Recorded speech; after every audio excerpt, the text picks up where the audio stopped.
This is how I make plarn, also known as plastic yarn. First, I'm going to take one of the million grocery bags I have in my house and flatten it out. Then I'm going to fold it in half and then fold it in half again. Then I'm going to pull out my handy dandy scissors and I'm going to cut off the top and then the bottom. And up until I was making this video, I was throwing them away, but now I realize I can use them to stuff things like pillows and like little cheap things. But whatever, now that I have this long piece, I am going to cut it in half. And then I'm going to cut the halves in half. And then I'm going to cut the quarters in half. Until I have 8 somewhat even pieces. Then I'm going to take the first piece and I'm going to open it up. Then I'm going to take the second piece and open it up. And then I'm going to make a fancy knot.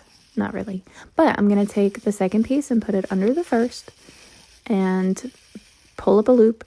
And then I'm going to pull the rest of the second piece through that loop and make a knot. I don't know what it's called, but it is a knot.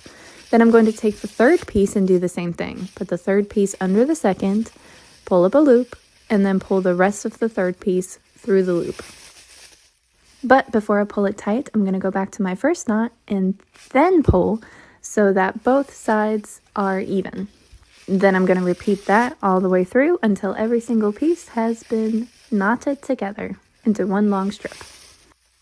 And that's pretty much it. But I usually end up with one full bag filled with bags, and that one full bag takes me about an hour to turn into yarn. And that may seem like a long time, but I usually watch just a TV show on Netflix or something, and it's really just one episode to put it into perspective.